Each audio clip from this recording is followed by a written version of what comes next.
Caution, caution. So, to all the parents that are watching this episode, you should be a little bit cautious if you're around your kid that still believes in Santa Claus. Just putting that out there because they might be like, "What? What?" So, just saying that. Bye. Welcome to Living in 3D Power, a space where questions matter, stories heal, and joy is our practice. I'm Dr. Amber Sessoms, and each week I sit down with my daughter Emma to talk honestly about life, identity, and the power of wonder. This season, we're guided by a sacred invitation. What would it look like if joy was our strategy, not our reward? Here, we discover truths long buried, discern paths toward freedom, and devote ourselves to living with authenticity and love. Together, across generations, we're learning that joy is not the prize at the finish line. It's the rhythm that carries us forward. Hey, it's me, Emma. Welcome back to Living in 3D Power.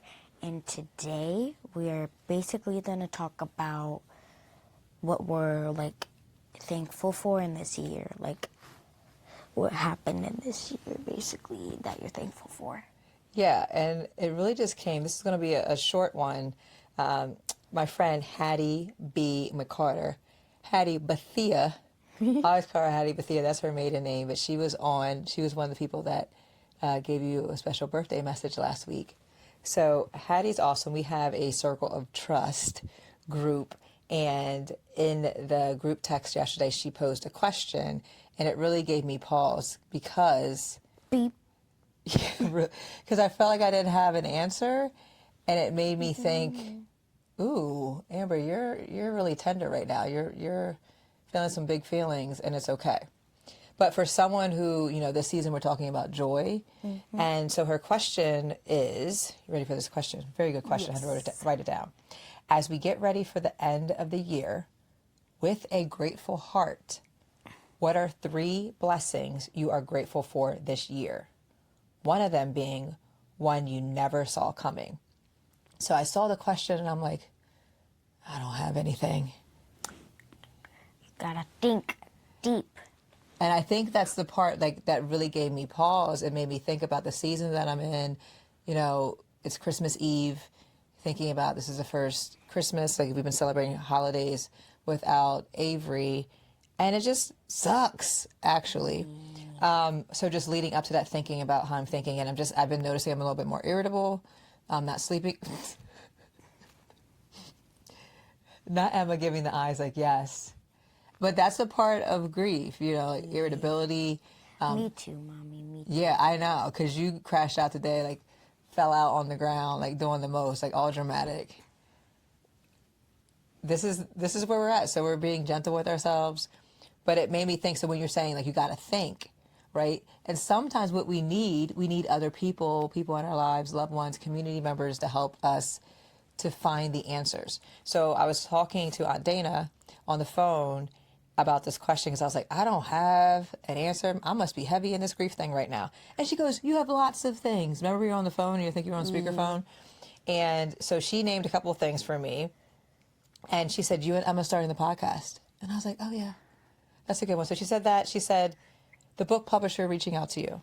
And then she was like, and Tracy Michelle Lewis Jiggets, reaching out. And I was like, oh, those are things. So it's really helpful to have someone in your life that can reflect back to you when you're in, some darkness or when you can't see it for yourself. So just thinking about those 3 things she said, the one that I never saw coming was the podcast. I would say that with you. We started it almost a year ago, Emma. So mid-January, I want to say we started, or towards the end of January. That sound about right? So we're coming up on our 1-year anniversary, which is amazing, in a couple weeks. And thinking about, I never saw it coming. So I think I said before, there's things in my life where I overanalyze everything. But this was one thing I was like, let's just do it. There was no fear there. And that was really, I feel like, God-driven because I just followed what he said, the inspiration. And it's been such an awesome blessing. And because of that, the unexpected blessing. I'm surprised we haven't become a meme yet.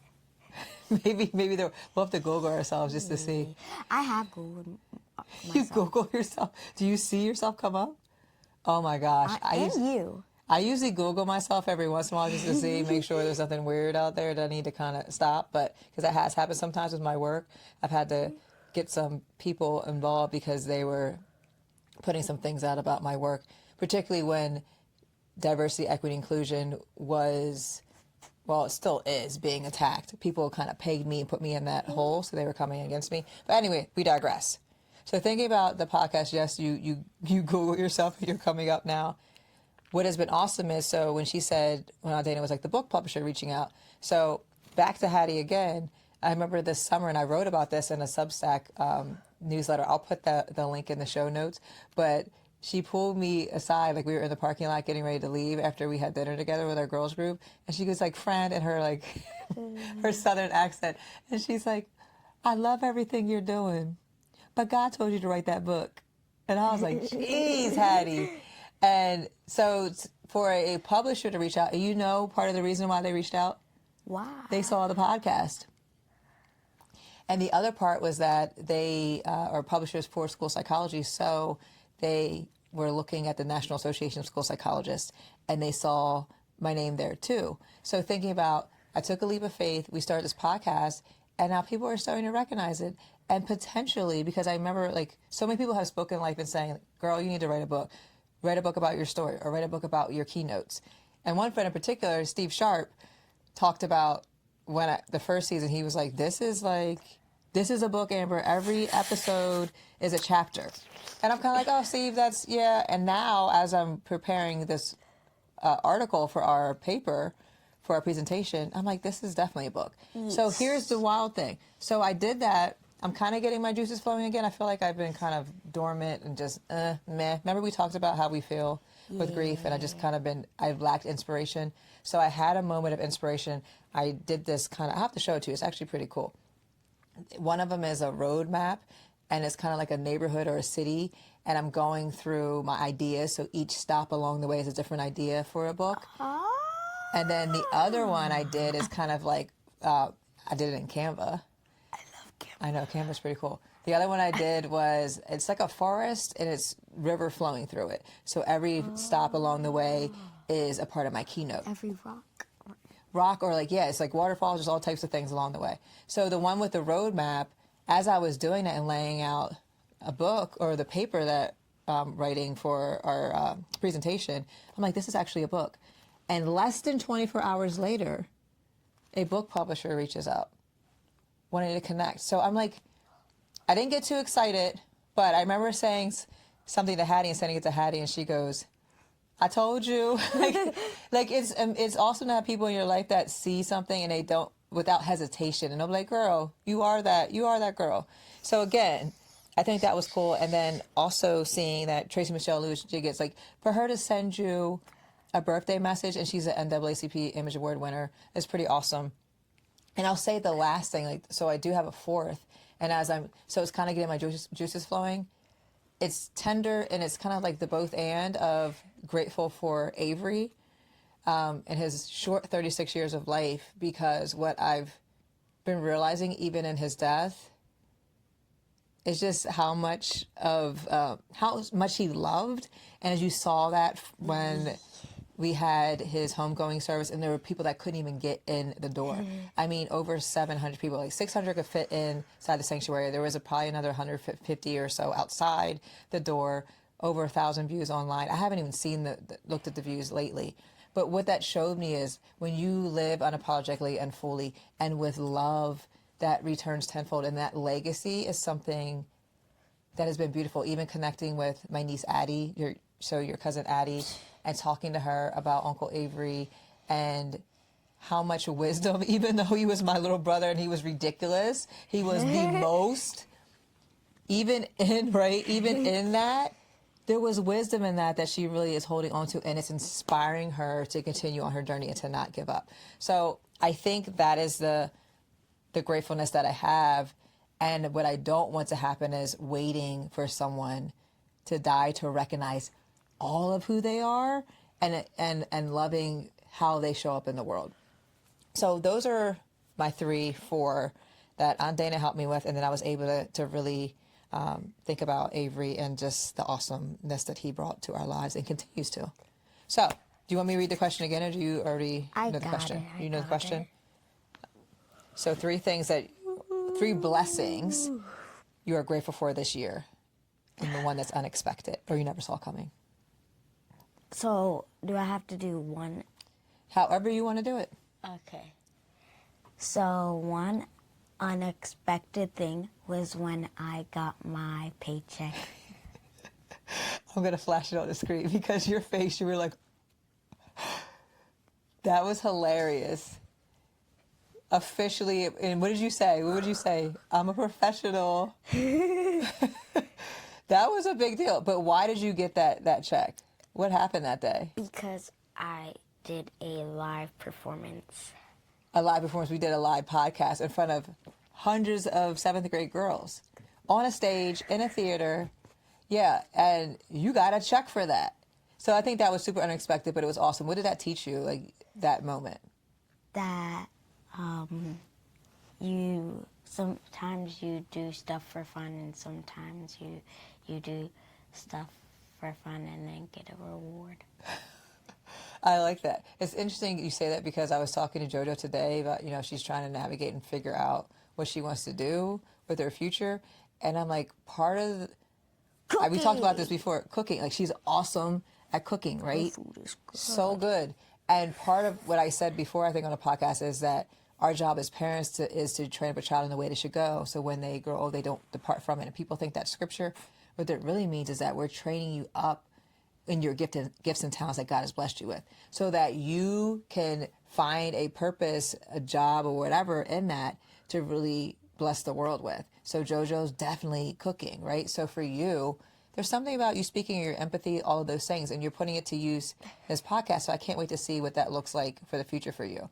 But so when you say there's things that you do for fun and sometimes you get rewarded, how awesome would it be to find a career path that you love and you get rewarded, you get paid for?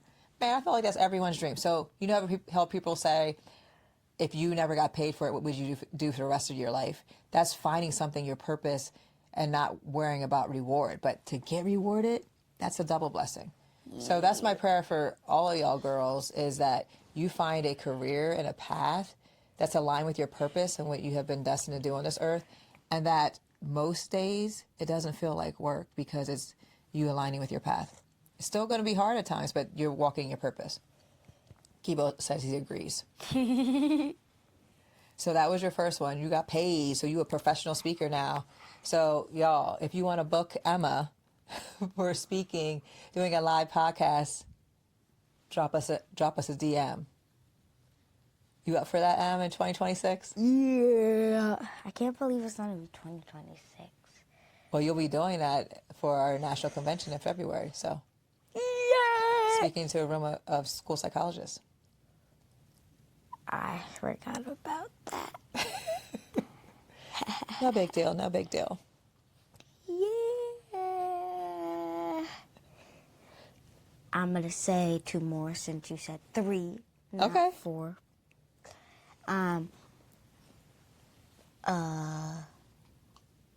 Getting baptized. Getting baptized. Say more. It was, did it say memorable? Well, a blessing you are grateful for this year. Yeah, I'm grateful for that because I feel like I'm closer to the church and God. Yeah. And that was, thinking about that, I think that was the same week that Uncle Avery died. So it was that Tuesday he died, and then you got baptized that Sunday. And I almost was like, let's just cancel it. It's too much. But I'm so glad we didn't, because I didn't want to rob you of that moment. And I know he would have been so proud of you too. So it was like seeing you and being behind the scenes and seeing you back there was pretty awesome. That I got a front row seat, because as deaconesses in the church, like, we help every first Sunday to do that. But to have my daughter and me to help you get dressed and like undressed and like getting all that stuff together was really, really cool for me to be front and center. But it was just like the both and of that moment. And I'm so glad that the family still showed up and supported you and loved on you, even though we were really tender. But both things can exist, right? We talk about joy and grief can coexist. And I think that was a beautiful blessing because that was your rebirth and you deserve to have that moment and to be celebrated by the family and the church. And then we had a little thing here at the house afterwards. So I think that was awesome. And then I think we ended up going over Papa Betty's and Uncle Mel's after that. Yeah. Oh, yeah, we did. I hanged out with Coco. Yeah. So it was good. It was a good day. Yeah. And then my last one is being closer with my cousin Freddie. Yeah. So tell us a little bit more about that. I feel like we got in closer because I've been coming over to their house more than often because I didn't really go over to their house unless there was an event. And when I did, I didn't really see Freddie. Yeah. So it's really good. And he's been asking for you, you know, like, where's Emma? And I think so that has come out of this experience that we're navigating that, again, the both and the grief and joy has come and building new relationships or forming stronger relationships. And Kibo said he's over it. So he just jumped down, y'all. Well, but we got both thank you. dogs on in our room today. Hero's actually been good. I don't even know if y'all can see him. And if you heard the shaking, that was the dog shaking because dogs just do that for some reason. But I think those are really good three. So was the unexpected one? Are they all unexpected? I'd say all of them, maybe. Yeah. I think the first one, though, was the most unexpected because of your facial expression. But I think this is a really good practice because this season can be really hard for a lot of people. So if you're not on social media, but if you were on social media, you would see a lot of posts about being gentle with yourself or understanding that not everyone is celebrating and happy about the holiday. Self-care Sunday. Yeah.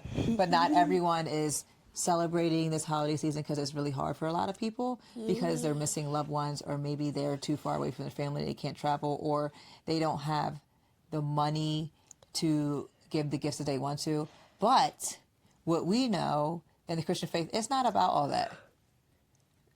This kid and yawning. I'm tired. It's not about all that. And I think sometimes, well, I know. It's about spending Time together. And so much of what we said and what we're grateful for is that. Like, was there anything that we said about gifts, money? No. You did say about you got paid. But But think about that overwhelmingly. I think people at the end of their lives, when they look back over their lives, they're not talking about, oh, I'm so glad I'm a millionaire. I'm so glad I got that yacht or that car. When it comes down to it, it's really connections with people. Yes. Yeah. So I think that's the beautiful part. And it also, so for us, gifts are not that important, which is why I think last time when you had that beautiful birthday message, that didn't cost anything. And I think that's something that will live with you forever. So how do we create more of those types of memories, and how do we understand what this holiday season is about? It's the birth of Jesus, not buying all the things and spending tons of money. So, because what my mom used to say is you got to live another day. So don't be going broke behind Christmas. You got to live another day. You got bills to pay, right? So thinking about that and how do we celebrate that? You know something I used to do when I was a kid? What? So you remember, where were we?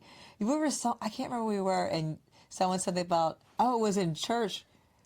Were you in church that Sunday, or were you in youth church? I think Pastor Trey said something about, basically told everyone in the church that Santa wasn't real.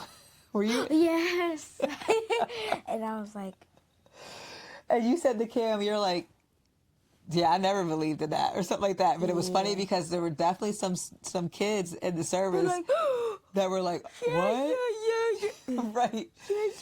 But I remember when I was little, I would put cookies out for baby Jesus. I'd be like, happy birthday, Jesus. And I swear, y'all, some people would be like, she's a Jesus freak. Whatever that is, call me what you want. But I would put these cookies out for baby Jesus, and Pop would never eat the cookies because he was so scared to eat the cookies. So I'd wake up every morning and be like, Jesus didn't eat my cookie. I don't know why I did that, but like I really thought he was going to come down and eat my cookies, and he never did. But I never really believed in Santa either. Like, it was weird to me. Yeah, so Graham never man really made it a thing. from the North Pole comes once a year in the coldest season and like comes down your chimney and gives you gifts. Like, that's weird. And also stranger danger. Yeah. I don't even want coming in my chimney at night, coming in my house. I'm surprised. That alarm's going to get you, send these dogs. What's that hero? But you know what, Emma, I'm just thinking about? We'll have to put a disclaimer on this episode. So you'll have to do a disclaimer at the beginning to say, for people that might be watching with their kids that believe in Santa. Listen, if you want to believe the magic of the season, that's your business. But we don't want to ruin it for you until the kid's ready. So I know when Emma was saying that Santa's not real, I was like, don't you go to school and tell your friends that. Let that be their business. Don't ruin it for them. So I understand how people want this magic of the season, but we never made it a thing or not a thing. We just didn't. The tooth fairy's not real. It's you. I caught you once. Yeah, it's just all weird to me. Like, why is some fairy coming in here putting money under your bed for some teeth that fell out your mouth? Who comes up with this stuff? At any rate, so we'll definitely put a disclaimer there because you're going to mess up some kids. I'm sorry. On this here Christmas Eve. I'm old. Oh, 11. She's old. But you were like this when you were single digits. You were like, Santa's not real. Yeah. But I don't know how we got so far off the gratefulness. But it was a really good question, Hattie. So I'll pose the question again. And I just want to encourage y'all, ask yourselves this question. Ask the youth in your life. That's what I was going to say. That's the challenge. That's the challenge. The challenge is, so do Hattie B. McCarter's question, as we get ready for the end of the year with a grateful heart, what are 3 blessings you are grateful for this year? One of them being one you never saw coming. That's the challenge. I know you can't read my cursive. It's the challenge. That's the challenge, people. That's the challenge. I'm going to have to put a disclaimer at the beginning. A disclaimer. I'm sorry. Sorry, little kids. Sorry. Or big kids. I don't know. No shame. But yes, I hope you will take some time out of your day over this holiday season to think about what you're grateful for and think about the unexpected blessings in your life. Yes. And if it takes you some time, be tender with yourself. If you're in your grief season. That's okay. If you're just in a really lonely season, reach out to someone that will help you. Like Aunt Dana did for me. She helped to jog my memory and remind me there's lots to be grateful for. Yes. Yeah, and I could have even came to you with that too. You're grateful for me. I am, Emma, of course. I'll just put you under the Christmas tree. Oh. You're the gift. Oh. You were close to Christmas gift, December 17th. Such a great birthday or Christmas gift. Little M. You want to close us out? Bye. Happy holidays, y'all. Merry Christmas. I don't know if we'll be back before the new year. If not, we'll see you in the new year. 2026. Take care. I'm so glad you joined me and Mommy for this episode of Living in 3D Power. I hope you like it. Now do me a favor before you leave. Subscribe to our Substack and make sure you subscribe to wherever you listen to podcasts too. And hey, do me another favor. Share this episode with a friend or family member. If something we said made you laugh, made you smile, or it might mean something to them, just send it away. Okay, one more favor. That's a lot of favors, I know. Head over to the comments on our social media. Tell us what made you say, "That's deep, bro." Because your words encourage other people and they encourage us too. See you next time.